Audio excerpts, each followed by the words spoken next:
Hello everyone, welcome to our video. So today, me, Prachan or Prachan, and Phum or Phum, will bring you to explore the world of astronomy with this model. This model is the model of a celestial sphere that we made. And first, let's look at the element of this sphere. Okay, in this model, the circle here represents an observer located in Switzerland at the 36-degree north latitude, with the blue sphere here. It represents the Earth, and the line around its middle is the Earth equator. This green plane represents the horizon or skyline, while these letters here mark the direction in north, east, south, and west, respectively.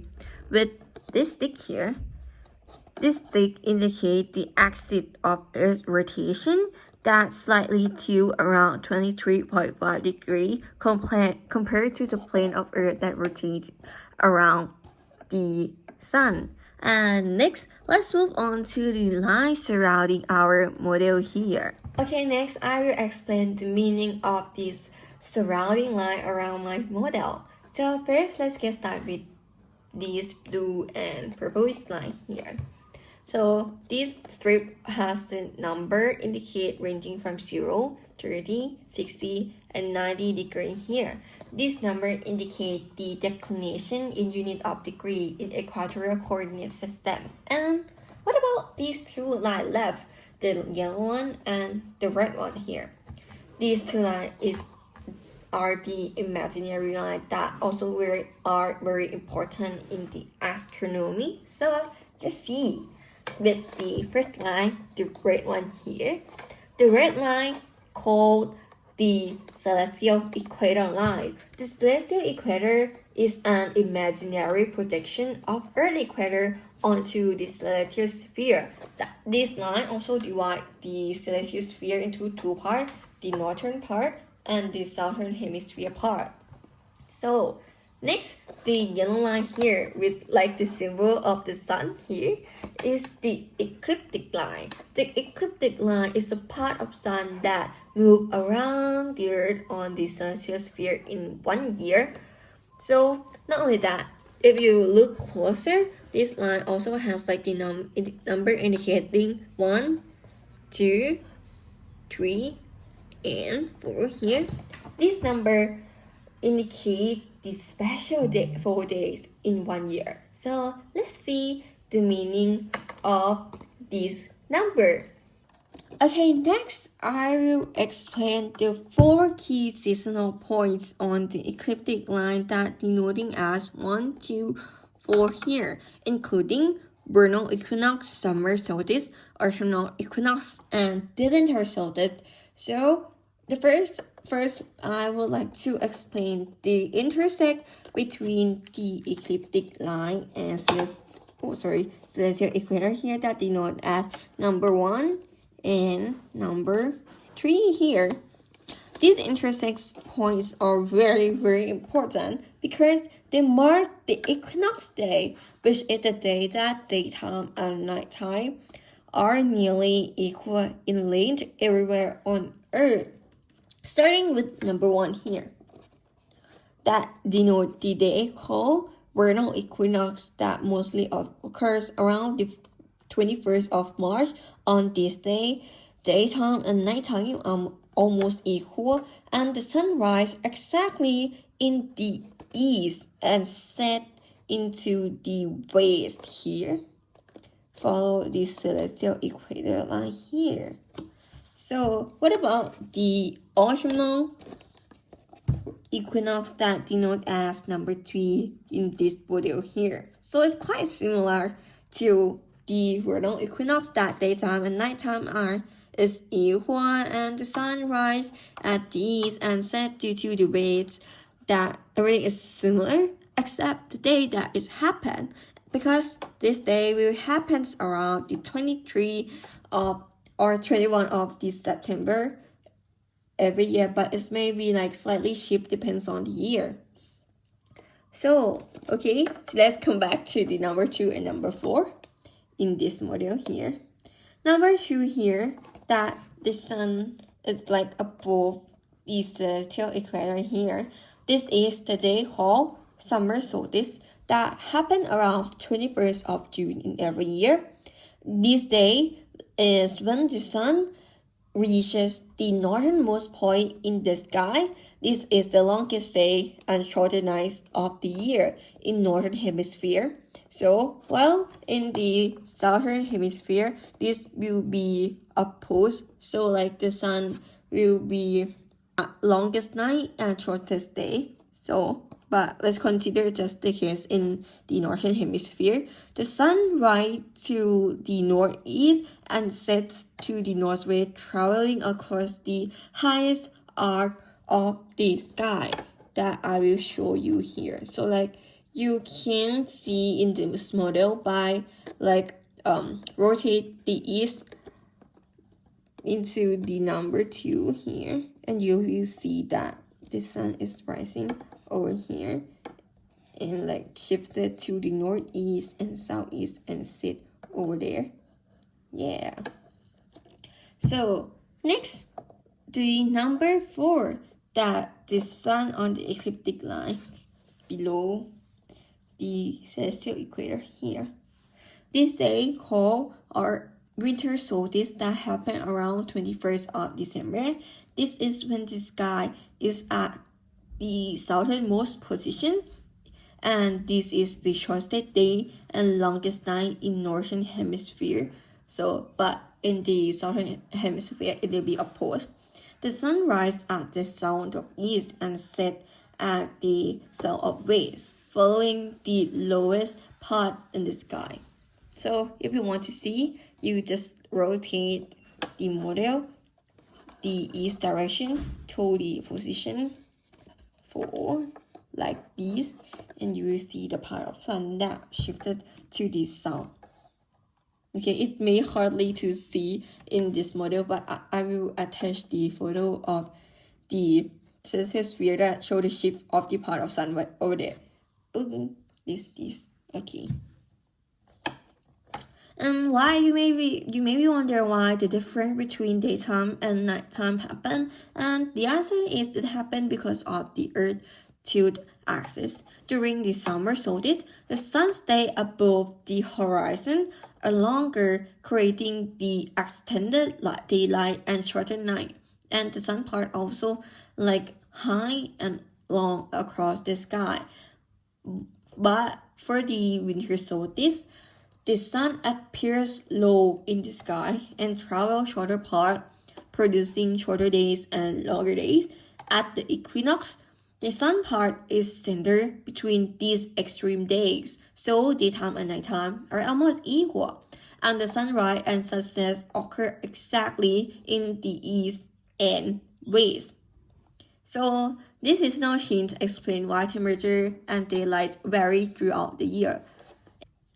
Okay, I know that my part on 4 cases is no point very long, because I also include how the sun rise and set in each season too. So I want to wrap up my part a little bit before you continue with Phum part on the equatorial coordinate system. So let's recap 4 key seasonal days on the ecliptic line here, starting with these intersect between ecliptic and the celestial equator line denoted as 1. This day is the vernal equinox, or in Thai we call Vasanta Visuvat. That mostly happen on the 21st of March. This day, the daytime and nighttime are equal, and the sun rise and set at the exactly east and west here. So next, let's move on into anti-clockwise direction, or you can use your right hand rule to rotate here. And we move on to the position 2, which is the sun on ecliptic line above the celestial equator. This day is the summer solstice, or in Thai we call Krisa Mayan, that happened on 21st of June. This day, the daytime become the longest and the nighttime is the shortest in the year. So the sun part the sun part will rise like slightly shift to the north and also like set at the north of base too. Okay, next we move on to the second intersect between ecliptic and the celestial equator here. This day is the autumnal equinox, or in Thai we call Sat Visuvat, that happened in 21st of the September. The everything is like similar to the summer's the vernal equinox, so I won't say it. I will not say it again. And next, move on to the last position here, the number 4. Number 4 is winter solstice, or in Thai we call it Hemayan, that happened on 21st of December. The night time become the longest and the daytime become shortest in the year. And the part of sun is shift too. The sun will rise at the south of east and set at the south of west, following the lowest part in the sky. And that's all for my part. I hope you will be able to understand more clearly about the astronomy by using our module. So next, let's continue with Phum part. Thank you, Prachan, for explanations of elements of celestial sphere, ecliptic lines, celestial equators, and the position of sun in 1 year. So next, let's begin the concept of equatorial coordinate system. What is equatorial coordinate system? So basically, equatorial coordinate systems is the system that consists of two main reference, declination and right assertions. Declination is the measurements of how angular distance of star far away from celestial equators in north or south directions passing to celestial pole. It's measured in units of degrees and the value varying from -90 to +90. For the minus sign indicate that star located in south celestial spheres, and the positive sign indicate that star located in north celestial sphere. Right assertion is the measurements of how stars far away from vernal equinox in the directions of anti-clockwise along celestial equator. It's measured in units of hours. Therefore, 360 degrees equal to 24 hours of right assertions. So, next I will give the examples how to indicate declinations and right assertions of the sun throughout the years. Let's begin with vernal equinox. In these positions, vernal equinox have the sun are in 0 degree of declination because the sun is the same position with celestial equators, and right assertions is 0 hour. For next, summer solstice. In summer solstice, the declination of sun is positive 23.5 because the sun is in north sphere, and the right assertion is 6 hours. For the third position, autumnal equinox, the declination of sun in this period is 0, and the right assertion is 12 hours. And the last one, winter solstice, because sun in this time is located in south hemisphere. Therefore, the value of declination must be negative. Exactly value is -23.5 degree, and the right assertion is 18 hours. What is the circumpolar star? So, circumpolar star is star that never be set below horizontal lines. Therefore, the observer can observe the star throughout the night. to identify the circumpolar star? So basically, the circumpolar star must located between 90 minus latitudes of observer to 90 degrees in declinations. For example, if the observer located in Switzerland in this case, which are 46 degrees north, the circumpolar star must located between 44 to 90 degrees of declination. Typically, we can only observe stars in the horizontal coordinate system. So, how can we determine the declination of stars on the celestial sphere? It's actually quite simple. First, the observer must wait for stars to rise in its eastern direction and continue observing it until it's caught with meridian lines. This point is then marked. Then you just find the angular distance of these points with celestial equators, and this value will equal to star declination. So, how can we tell the celestial equator in the horizontal coordinate system? First, you must indicate the celestial poles. The celestial poles lie on the meridian line. Like this, it lie on meridian line. And its altitude